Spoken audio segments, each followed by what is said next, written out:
Today, we are diving into something that's causing major division in the parenting world right now. Permissive parenting, conflict resolution and sibling rivalry, teaching self-efficacy versus helicopter parenting. If you're new here, I'm Monica with CFT Institute. We train therapists, counselors, and spiritual leaders in a framework approach that integrates neuroscience with faith. And today I'm here with my friend Alex Popa. Alex, tell us a little bit about you and why kids? Why parenting? Why do you talk about this subject? Hi, Monica. It's good to be here and to be with you. I'm so thankful to have joined CFT about 1.5 years ago.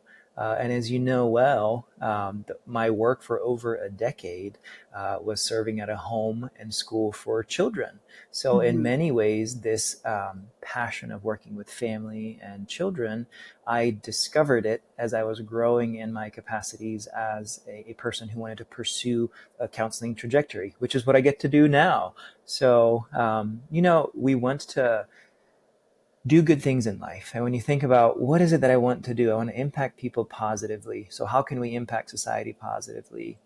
What came to me was families, was parents, children. How can we strengthen the family unit that can have a widening impact, not just on the individuals, but on society as a whole? So that's kind of how I found my passion in that regard. Yeah, thanks, Alex. And yes, we work together here in Davidson, North Carolina at the Center for Transformation Institute for the last, is it 2 years now? It's been wonderful having you. And I'm just so thankful that you're here and you bring a wealth of knowledge and experience in working with families, parenting concepts, and working directly with children as well. And I appreciate that and so many more things about who you are and what you bring to the table, my friend. So I'm glad to be having this conversation with you. You and I were able to have a conversation last year too, on a previous podcast. And I really appreciated that. And today we're going to go a little deeper on some very specific concepts that you've not just been practicing in your own therapy approach here in our office, but you also have written about in some of the blog posts that we've put out through our practice in the Institute. So I want to go specific here on something that's really blowing up in parenting conversations right now, and that's this concept of permissive parenting.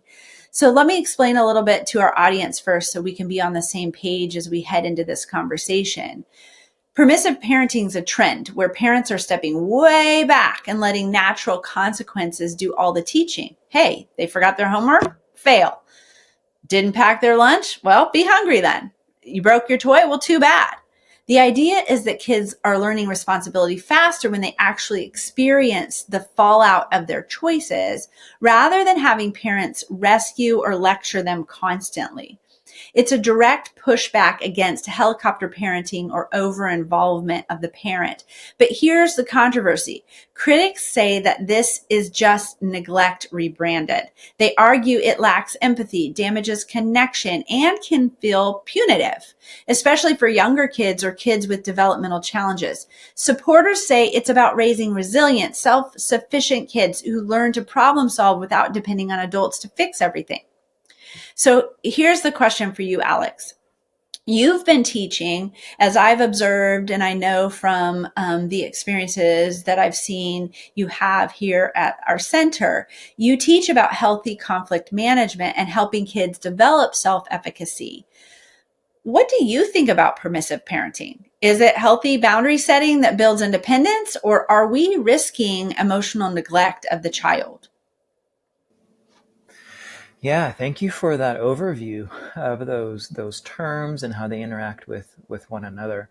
And I think you hit the nail on the head when you talked about permissive parenting is a little bit of the pendulum swinging away from helicopter parenting, when the parents are doing too much to the point where they're actually inhibiting growth, the growth of the child. If you think of a growing plant, if it grows indoors and it's never under the difficulty of putting up with the harsh sun rays, which both feed it, but if there's too much, it can wilt. If it never experiences wind, it may actually grow faster, but it's not a healthy plant. And when you try to take that from inside a protected place and you're putting it out in its natural space, it won't have the built-in characteristics that it needs to thrive and to really survive. So when we think of children, there's some truth to the fact that it's almost as if they're growing in a greenhouse within our home. And our duty as parents is to lovingly, consistently raise them up, not to just do well within our home, but to eventually spread their wings and do well out in society.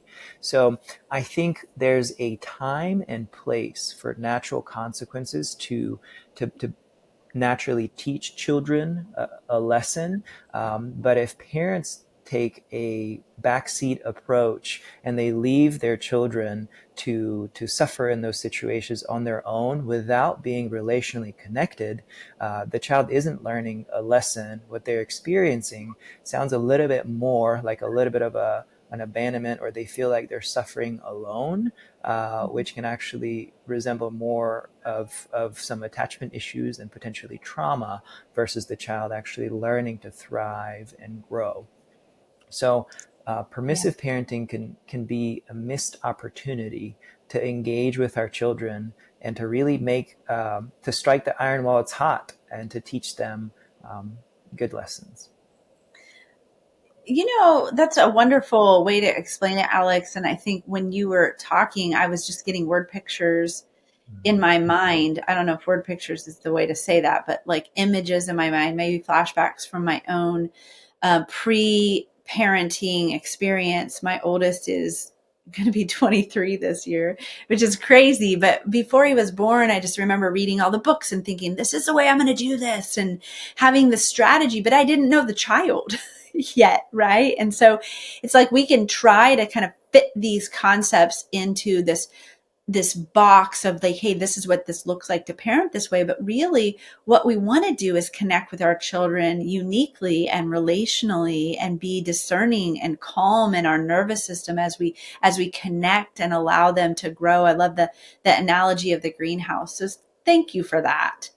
And I think where I want to go next with this is just kind of tagging into some of the things that you have written about in the writings that you've done. And I know your writings that you've done here for the Institute and for our practice are birthed out of convictions and experience that you've had in your own parenting, but also in how you've helped so many families in this regard. And so let's go to this concept of understanding conflict as a growth opportunity. You teach that conflict isn't something to avoid. It's actually an opportunity for growth. Can you break that down for us today, Alex? Right. Yeah. Um, I think conflict resolution is not something that we're naturally born with. And our Mm, children have an opportunity to learn how to manage conflict, whether that's internal, struggling with difficult emotions, difficult thoughts, or interrelational in between siblings, like sibling rivalries, as you mentioned earlier. So parents have an opportunity to model how to rightfully navigate, considering the other person, stating your impression of what's happening, validating what you're hearing the other person say, seeking to meet the person in the middle. It's not you against the other person. It's two people against the problem in a united way. Whether the conflict is in between two siblings or between the parent and the child, if we approach the situation and we keep the problem as the problem, and we see the person as more important than the problem, then the two of us are on the same team fighting together to reach resolution and a solution in a partnership. And then the child actually feels more connected with the parent who's modeling this to them versus feeling like we're having a contentious argument and it feels like I'm just trying to drag my child to agree to accept the conclusion that I'm just trying to offer them. mhm. Yeah, that's so good. It's like this idea of the rupture and repair. Like I remember Dr. Wilder saying things like, it's not really about the rupture, it's about, can you repair? Right. And if you can, then you get that secure attachment back. That's what I hear you saying. It's like, how can we have these conflicts? Because they are inevitable. They're going to happen. How can we do so in such a way that we maintain and enhance the security that we have in our bond with one another as parent and child? And I love the shout out you gave to the concept of keeping the relationship more important than the problem, which is really a life model concept as well. So thank you for that. And let's go a little deeper into this concept of self-efficacy through problem solving. I've read through what you've put out there that you talk a lot about self-efficacy, helping kids believe that they can handle hard things. Mm-hmm. We know that that's a developmental skill that children need to be able to do hard things and have that sense that they can do that. So how do parents build that in their children without just throwing them into the proverbial deep end of the Mm-hmm. pool kind of Mm-hmm. Yes, I'm a big fan of children having the opportunity to solve their own problems, but not in a manner where they feel alone and unsupported. So when a child approaches their parent and says, "Help, here's what I have happening in my life," as a parent, right, you love your child and you want to help them. And your reflex might be, with your adult brain, you might readily identify a solution, and out of your loving heart, you're ready to give it to your child. Exercising a little bit of self-control and patience may provide the fertile ground for your child to problem solve and think through things on their own. So kind of reflecting back to your child what it is you're hearing them say. You're having a hard time. You're having a hard time with your sibling. What do you think you could do about that? The first responder to their crisis should be themselves, helped, supported, and encouraged by a loving parent. So that's a beautiful dynamic that allows the child to attempt to solve their own problem. And where they get stuck, the parent is there to help and guide, thing. more as a scaffolding outside of a building, giving just enough support for the building to develop and grow, but we're not doing the foundational work. The child is having an opportunity to engage with those things, and deep learning happens when they do that. I I'm so interested in this concept right now, Alex, Mm. because as I've told you, just in our personal relationship, it's like I know I believe that concept. I believe it 100%. Can teach other people, but when it comes to my own three children, I have a hard time applying it, even as a therapist. I mean, these things are hard, right? Mm. Because we love our children so much. We want to protect them from all the hard things because we don't want them to suffer. Mm-hmm. Yet we know that they have to suffer. And so in order to grow, in order to actualize their potential, in order to kind of be on the earth, because that's part of what it is to be human, is to suffer and overcome and grow. And I just want to speak out loud here right now that part of the process, I think, for us as parents is a personal growth process of Mm. releasing and allowing those things and then coping with and processing through our own Mm. personal struggle with it, and coming to terms with it. So I completely agree. And we know, Alex and I mean, we're speaking out loud right here that we know the level of complexity this is for us as parents to actually Mm. apply these things. And so that's why Yes. it's not about us doing individual work with these kids. Like, we're here for you as parents as Mm-hmm.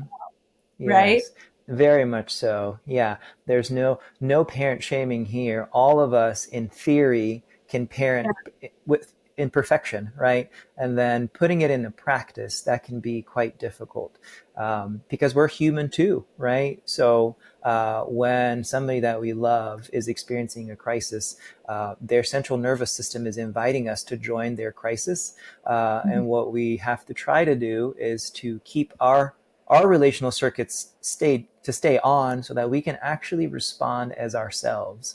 So when we are invited to help our children work through whatever it is they're working through, a good question to ask ourselves is, am I showing up as myself? Do I sound like myself? If I saw a video of how I interacted with my child, would I be proud of that, or would I feel a healthy sense of shame, that knowing that I could have responded better from a place of more wisdom and consistency, other than allowing my emotions to get the best of me. And when we do that, that's okay too. We actually get an opportunity to model something else, which is apologizing well and saying to our children that I'm sorry I spoke to you that way. Please forgive me. Exactly. And I think like what you're talking about in your blogs and, in this recording, um, is intentional parenting. How can we be intentional versus we're just doing life and being reactionary sometimes. And then Mm-hmm. we have to go in and we have to repair it. Right. So if we're intentional, we're going to do the things like we're talking about today. Mm. And another concept or question I have for you goes back to this idea of conflict resolution. We believe conflict is a growth opportunity, but what are the actual skills that parents could have and should be teaching their kids in Mm. terms of conflict resolution? What are some of the things that you would love for parents to know? Like, hey, you can do this. You just have to be intentional about it in terms of helping with the conflict resolution piece of things. Yes. Um, it almost feels like you're alluding to another one of my blogs called The Four Habits of Raising Joy-Filled Children.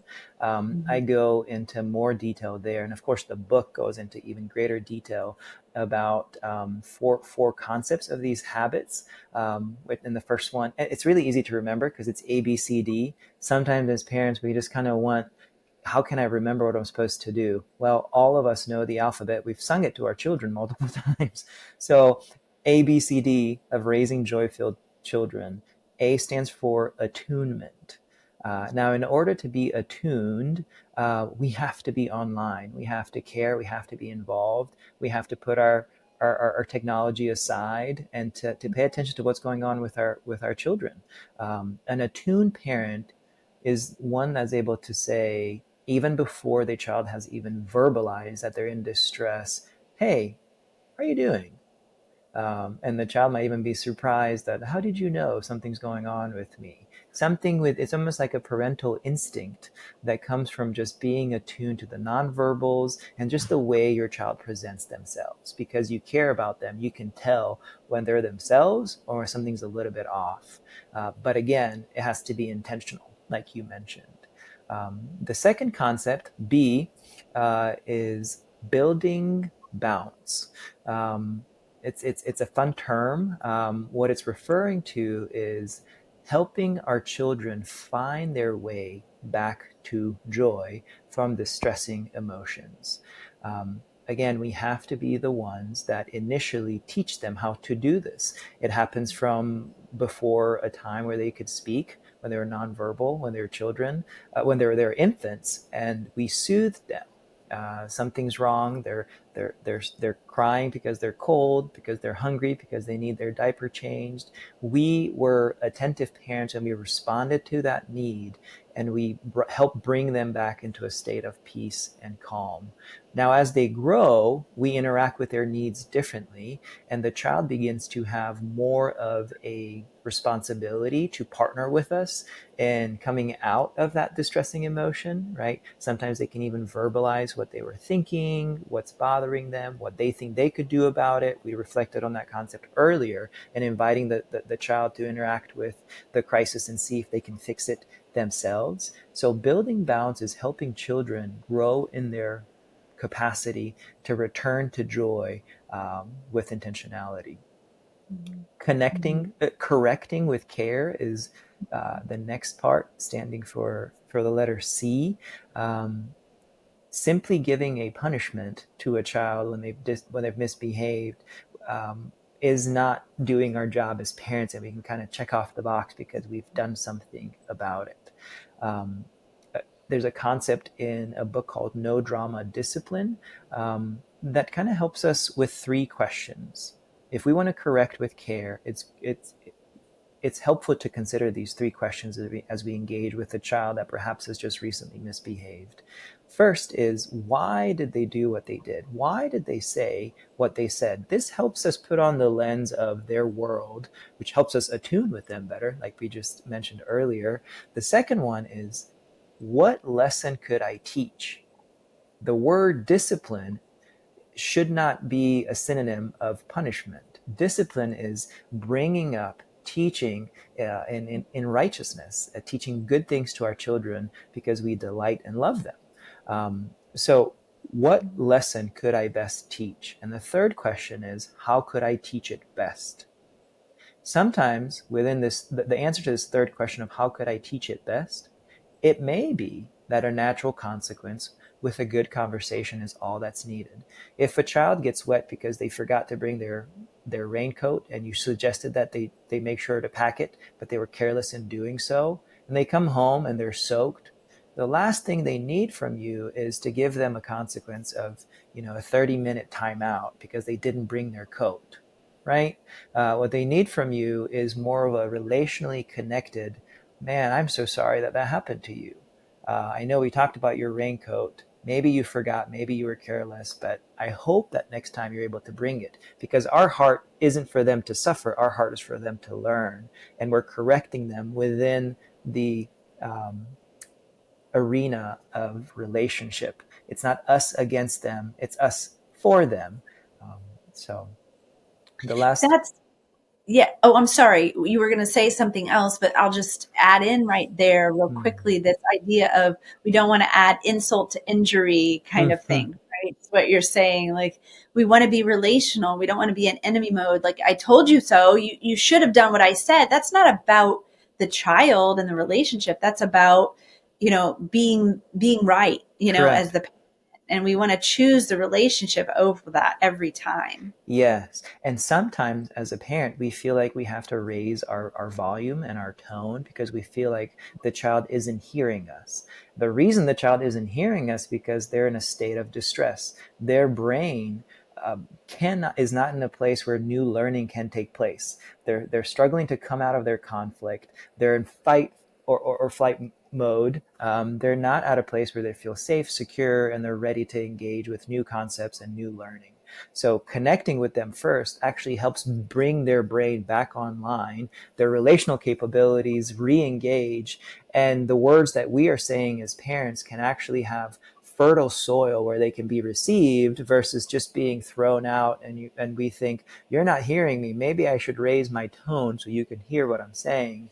Well, perhaps instead of raising our tone, lowering ourselves down, making Mhm. direct eye contact with our child, letting them know that we see what they're going through, that they're having a hard time, joining them and asking them how could we best help, meeting them where they're at, that can really make a big difference. And children can actually welcome the loving instruction versus feeling exasperated by adding insult to injury, as you mentioned. So the last. It's neurological, it's relational, it's spiritual, it's all the right things. No, so I won't interrupt you again. Go ahead. What was the last one? Yes, thank you for what you're adding. It's wonderful. The last concept is developing disciplines relationally. As we do all these things over time and we're preserving the relationship, um, after all, if all we have is rules, rules, rules, that's not going to lead us into a deeper relationship. That's going to lead our children to fight for independence, and that can result in having teenagers that rebel, and parents feel disconnected with their children, and they might even feel like, I asked my child how they're doing and they're not opening up to me anymore. And that sometimes could be for a number of reasons. But if we've been there for them and listened to them when they were in distress at a younger age, then they've identified us as a safe person to talk to. When we're having joy in our life, they magnify my joy. When I'm in distress, they don't add insult to injury, but they feel sorrowful for me when I make a mistake, and they help me figure my way out of it. The relationship is protected and that discipline is developed. And we as parents may be surprised to see our children solving their own problems, and we may even feel like, I guess I'm not needed in this aspect. I guess I just get to pat them on the back and say, you handled that situation well. Mhm. And that kind of brings us full circle, right, to what we started with. Like, what's the difference between this natural consequences like permissive parenting versus Mm, connection, right? And so it seems like what I hear you saying, and I agree with 100%, is it's always about connection. It's mm, not about, well, I'm going to teach you a lesson or you need to learn your lesson. There will be lessons learned through connection. You cannot go wrong when it comes to that. And so we always want to keep the person and the relationship more important than the problem. And there will mm, be consequences. There will be things to learn, but we can have these boundaries. We can have these teaching moments and still be kind, still be loving, still be relational. So thank you for all of that, Alex. And I want to pull us back into just a final note here, talking to all the practitioners that could be listening in right now. We've got, both licensed therapists and pastoral counselors, coaches, people who are listening, people who sit with parents and children day in, day out and are trying to help. I want to hear from you, Alex, on what you think is is the most powerful aspect of the life model in terms of helping a parent who's struggling with conflict and boundaries in the way that they're showing up as a parent. yes. I think one of the most powerful concepts of the life model is the aspect that as individuals, they can actually strengthen their brain in detecting, identifying, and rejoicing in joy. The more that they're able to do that on their own, the more they'll be able to stay relational in times of joy and in times of challenge. By investing in reflecting on memories of appreciation, by being in right and healthy connection with the concept of who God is and who He's made them to be, being in right relationship with those around them, the more they'll be able to show up relationally and connect deeply with others as themselves from a place of wisdom instead of more so reacting to circumstances. Mm-hmm. Yeah, so I hear you saying that as parents, we want to show up in our true identity, Mm-hmm. right? Which is like grounded in that sense of self, so that we can keep relationships bigger than problems Mm-hmm. in our parenting, and really increase the joy levels in the parent-child communication. And that in itself, that will breed healthy children. It will breed lifelong bonding, et cetera, et cetera. So, Mm-hmm. wow, I've really enjoyed this conversation with you today, Alex. It's wonderful to sit with you every time we get to talk, but especially today as we're bringing some of these concepts to the audience who's listening and who's everyone listening wants to be a good parent, wants to show up for their children in healthy Mm-hmm. ways. It's just hard. Mm-hmm. It's Yes, yeah. and I think they're probably doing a better job than they want to admit. Sometimes we can be too hard on ourselves, but if some voice within us says we could do a little bit better, it's also wise to listen to that and to say, "Well, what could I do better?" and to move forward with hope versus staying in a place of hopeless despair. Mhm. Yes, so important. And for us as mental health counselors, whether we have children or whether we don't, and we're helping others who are coming to us with their parenting, we know that we want to be able to show up as people who are congruent within ourselves, living from our true identity, and being able to offer that wisdom to the people that we're working with, because we know that healing spreads when therapists themselves are living in joy. And so it's good to be with you today, Alex. You are a therapist who is living in joy, and I'm joyful to be connected with you and doing this work together with you, my Mm, friend. it's been a joy. Thank you so much. Have a great rest of your day.